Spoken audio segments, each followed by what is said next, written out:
Hey everyone, I'm Mark, and this is the Lenovo ThinkPad X1 Carbon Gen 10. It's a light, thin, and durable laptop that would be great for office, travel, and even some creative work on the go. Let's get on with the review. The X1 Carbon has 14-inch display with 16 by 10 aspect ratio. There are several display type and resolution options this year. The specific model I have is the 1920 by 1200 IPS anti-glare touchscreen with 400 nits and 100% sRGB. I would personally go for the 2.8K OLED version. This display isn't sharp, but I like the anti-reflectiveness, which makes it visible and usable when using the laptop outdoors or in bright indoor environments. Above the display is the 1080p camera. It looks great, so if that's important to you, then you'll be happy with this camera. There's also a physical switch you can use to cover the camera. There's an option for Windows Hello Face Unlock, but we don't have that on this review unit. What I like about this camera is the reverse notch. The middle part of the lid sticks out a bit, which I like because it makes the lid easier to open. Speaking of the lid, this opens up to 180 degrees. Personally, I don't need 180 degrees, but a laptop feels limited if it only opens up to, say, 120 degrees and I need to open it to 140 or 160 when using it in the sofa, bed, or other unusual spaces.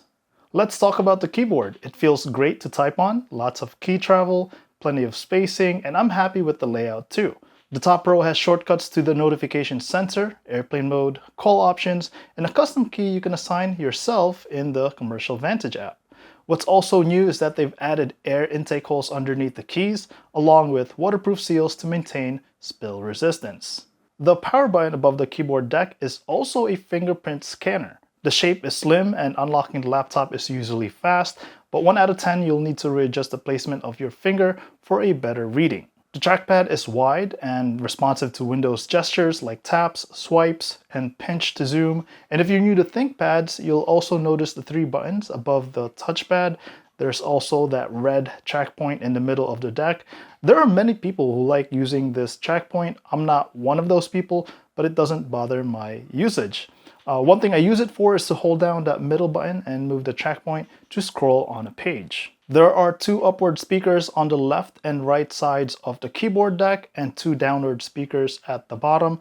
This is tuned with Dolby Atmos, and you can use the Commercial Vantage app to change the speaker settings. After playing around with it, I found it was best to leave it on the dynamic setting. The tuning does make them sound immersive, like having sounds coming out from the left and right side of the display, but the quality isn't up there. I'm not an audiophile, but when I was playing movies, I noticed some distortion in the background, and the bass just felt weak compared to other laptops I've used. They're not bad, but not great either.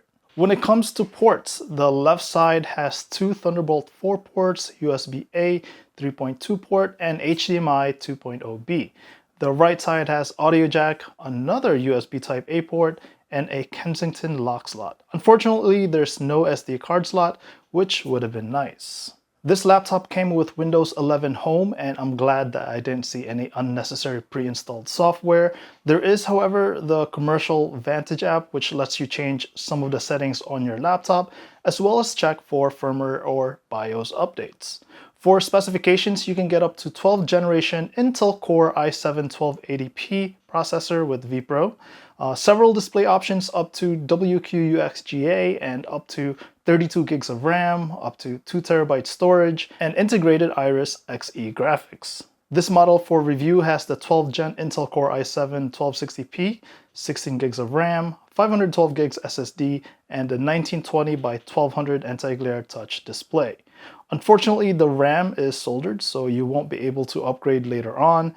This configuration is currently priced at about $22.50, but Lenovo usually has deals and coupons, so check their website for the latest pricing. So, can you edit videos on the X1 Carbon? You sure can. Basic editing of 4K footage from my Canon EOS R6 is smooth without skipped frames. When you get more advanced, like adding LUTs and log files, that's when I noticed some drop frames while editing. That's totally understandable since this does not have dedicated graphics. A 6-minute 4K timeline took about 12 minutes to render. That's not bad if you don't edit a lot of videos, but if you see yourself editing several videos a week, this is probably not the laptop for you. Battery life is okay, but I was expecting to get more, especially with the new 12th gen Intel CPU and the lower resolution display. I get about 5 hours of usage before getting a warning to plug. On the other hand, the power adapter doesn't take up much space or weight in the bag if you bring it with you to the coffee shop. So how about fan noise? It certainly exists, and you might hear it when doing some Windows updates or editing videos or having multiple tabs on Google Chrome, but it's not loud at all compared to workstations I've used in the past.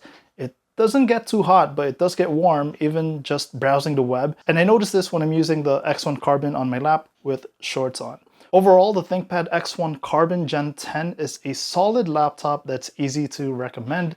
It's light, thin, and durable, so it's a great portable laptop to bring to the office and even travel. It will breeze through everyday tasks, and it's also powerful enough for some casual video editing. If you're thinking of getting this laptop, I would recommend waiting for the OLED version to become available. I think that display would be a lot more enjoyable to use. So that's my review of the Lenovo ThinkPad X1 Carbon Gen 10. Let me know if you have any questions in the comments below. See you in the next video.